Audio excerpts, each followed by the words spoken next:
दोस्तों, आज हम आप सभी को बताएंगे कि एक साधु ने कैसे बुझाई एक विधवा महिला की प्यास।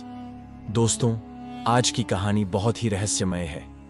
इसीलिए दोस्तों, आप सभी लोग इस कहानी को शुरू से लेकर अंत तक जरूर देखना और वीडियो को लाइक करके हमारे चैनल को सब्सक्राइब जरूर करना।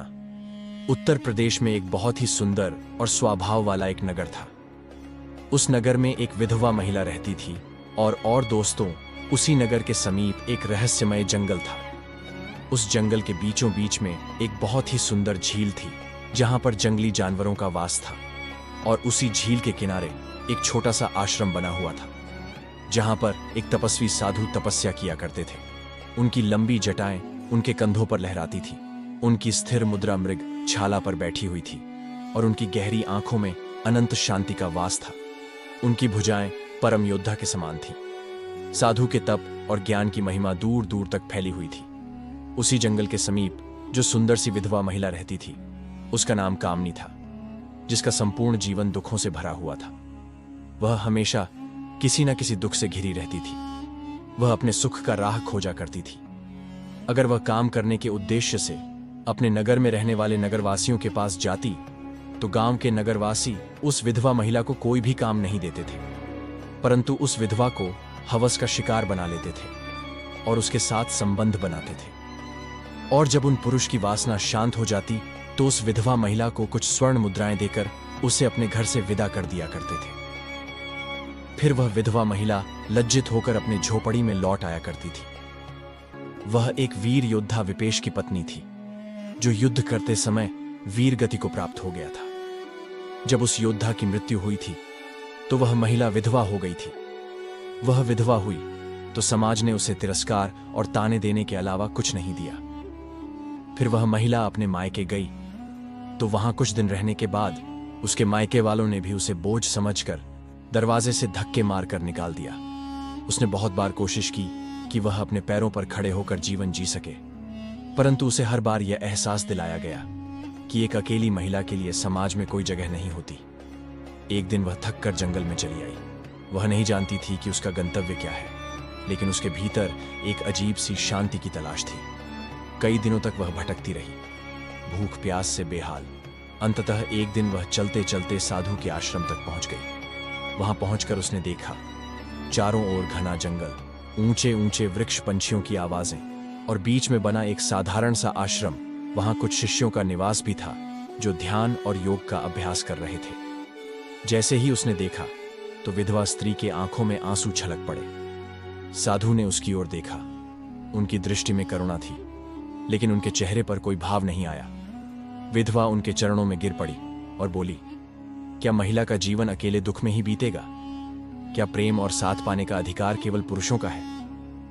जब साधु विधवा की यह बात सुनी, तो वह बड़े दुखी हो गए। साधु ने गहरी सांस ली और मुस्कुराए और बोले, हे पुत्री, प्रेम कोई अपराध नहीं है।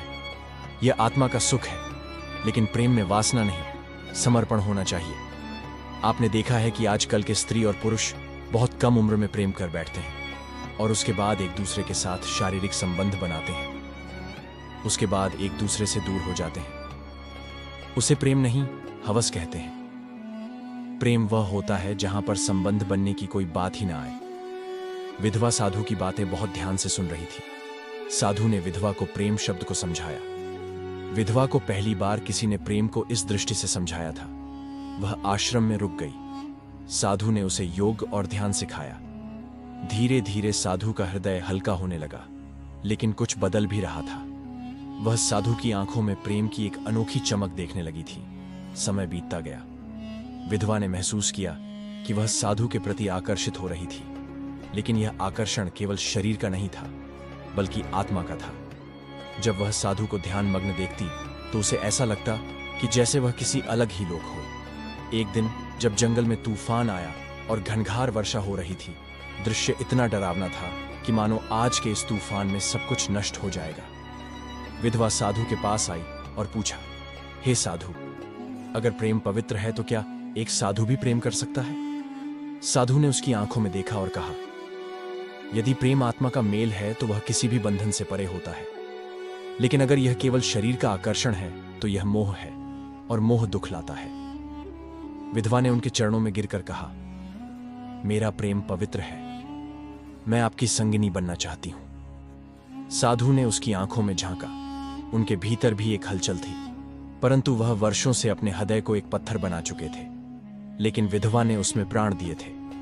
कुछ देर बाद साधु ने गंभीर स्वर में कहा, अगर यह प्रेम है तो इसे परीक्षा देनी होगी। हम 7 दिन तक मौन रहेंगे, कोई शब्द नहीं, कोई स्पर्श नहीं। अगर 7 दिन बाद भी तुम्हारा प्रेम बना रहा तो मैं इसे स्वीकार करूंगा। विधवा इस बात पर सहमत हो गई। पहला दिन बीता। दोनों ने एक दूसरे को देखा, लेकिन कोई शब्द नहीं कहा। विधवा का मन बेचैन था, लेकिन उसने धैर्य रखा। दूसरे दिन जब वह साधु के पास बैठी तो उसने उनकी आंखों में झांक कर देखा।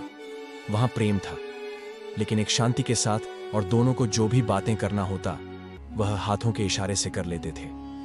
अब दूसरा भी दिन बीत गया। जब तीसरा दिन शुरू हुआ तो विधवा एक फूलों की माला लेकर आई और उनके पास रख दी। साधु विधवा को देखकर बस मुस्कुरा दिए, लेकिन कुछ कहा नहीं। चौथे दिन वह गंगा तट पर बैठकर ध्यान कर रही थी। तभी अचानक एक सांप गंगा नदी से निकलकर विधवा के पास आ गया। वह डर गई, लेकिन साधु ने दूर से ही उसे शांत रहने का संकेत दिया। सांप चला गया। 5वें दिन कामनी को अनुभव हुआ कि प्रेम केवल साथ होने का नाम नहीं है, बल्कि आत्मा का मिलन है। 6ठे दिन जब उसने साधु की आंखों में देखा तो उसमें एक अलग ही तेज था। वह समझ गई कि प्रेम वासना नहीं बल्कि त्याग है। 7वें दिन विधवा रो पड़ी और बोली, आपने सही कहा था, प्रेम आत्मा का मिलन है, शरीर का नहीं। अब मुझे आपका साथ चाहिए, परंतु आपकी शिष्या बनकर नहीं। साधु मुस्कुराए और बोले, प्रेम स्वतंत्र होना चाहिए। जो मुक्त करता है वही सच्चा प्रेम है। तुम अब मेरे साथ रह सकती हो, लेकिन ना पत्नी बनकर, ना शिष्य बनकर, बल्कि एक आत्मा बनकर। प्रेम केवल शरीर का आकर्षण नहीं, आत्मा का मिलन है। यदि प्रेम सच्चा है तो वह स्वतंत्रता देता है, बंधन नहीं। इसके बाद विधवा साधु बन के आश्रम में रहने लगी। उसने साधु के साथ योग और साधना की। अब वह प्रेम को एक नई दृष्टि से देखने लगी थी। उसने जाना कि प्रेम केवल पाने का नाम नहीं, बल्कि संपूर्ण समर्पण और स्वतंत्रता का नाम है। और इस तरह हिमालय की ऊंचाइयों में एक अनोखा प्रेम जन्मा, जो शब्दों से परे और आत्मा के निकट था। दोस्तों, आप सभी ने देखा कि साधु ने कैसे विधवा को प्रेम का मतलब समझाया, कैसे प्रेम शब्द को स्पष्ट किया, कैसे प्रेम होता है, कैसे प्रेम एक हवस का शिकार होता है। तो दोस्तों, अगर आप सभी को यह कहानी थोड़ा सी भी पसंद आई हो तो वीडियो को लाइक करके हमारे चैनल को सब्सक्राइब कर लें। तब तक के लिए स्वस्थ रहें और मस्त रहें और खुश रहें। देखते रहें AI यूनिक की नई नई स्टोरी।